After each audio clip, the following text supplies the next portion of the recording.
Okay, Saturday morning, October something. I don't know, probably around the 5th. I don't know. Don't keep up with those dates. Not important. Well, been up since about 5:30 this morning. It's pretty close to 11. Getting a little warm still down here in Texas. Y'all are probably enjoying much cooler weather. But I'll show you what we did this morning. Did several things. One is I finished cutting some rough lumber for slats for the back of the chair. Did a little shaping on the arms. And then drilled some dowels for the arms to put the sidebars on the arms. And what else? That's probably about it for this morning. Anyway, just to give you an idea of how this works. Remember those that curved piece? Now I've cut this thing. I've cut it to size. Nice laminations. I don't know if you can see that or not. That's real pretty. Pretty laminations. Those things then, like I was talking about earlier, these are those dowels that are drilled. This baby will fit perfectly snug like that. Here I've got this one over here already on there. Just hadn't glued it yet, but that's just for fitting. And obviously what'll happen next is I'll work on these babes, polish them up around the corners, bevel the sides, and then after I do that I'll pull these dowels out and then I'll start shaping these arms. Typically do all this with a rasp, so I'll take one side down, the outside down, which is actually the inside of the chair, take that way down so it'll be a kind of a built up smooth, so when your arm sits on there it'll just flow right onto this rail right here. Quite a bit different from the original one. The original one they didn't put that kind of deep finishing on it, but that's what we plan to do. So anyway, this was the jig I made, so I get perfect spacing between the dowels. So when I drill that, then this thing flips over, put it against here, sand it up, clamp it down, and drill those holes. Each one of them's about a 3/4 inch, 5/8 to 3/4 inch depth. And you can see these dowels. I cut these things about 1 3/8 inches.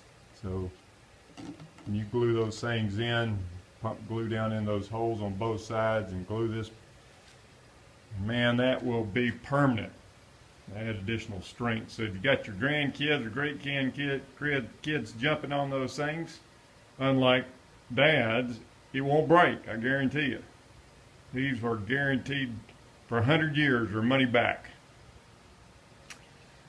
Excuse me. I'm working on the dowels. Get those things properly. I have to hand sand those down a little bit to get them fit perfectly. But yeah, that's about it for today. A lot done.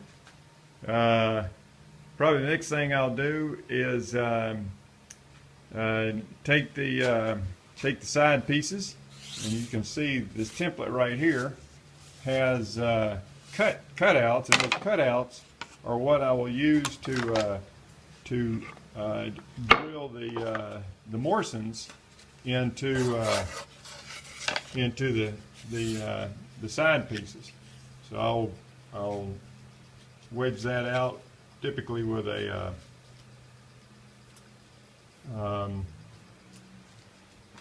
typically using a router. That's why I've got these things cut. I've got a special bit that allows me to lean on the sides of these and drill a hole down, probably about, again, 5/8, 3/4 inch down, which is what you call the Morson. So I'll do that for those 4. Over here I've cut these things up this morning.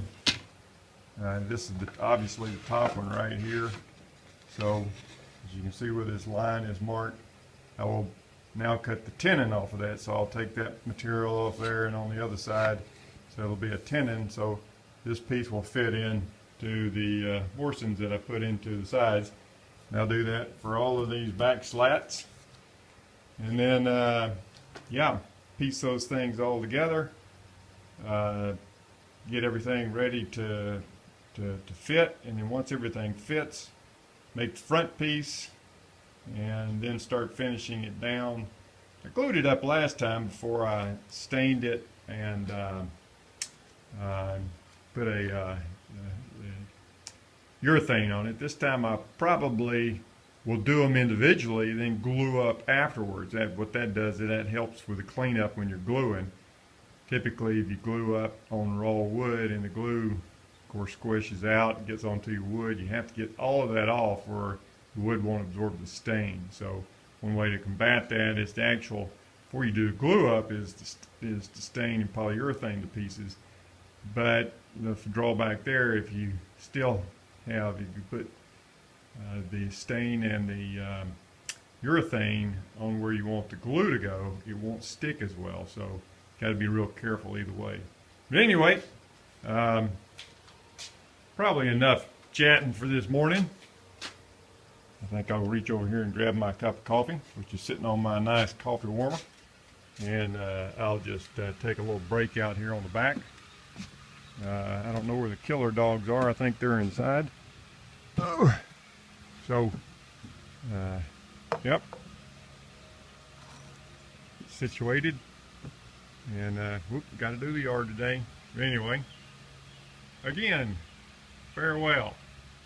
See you next trip.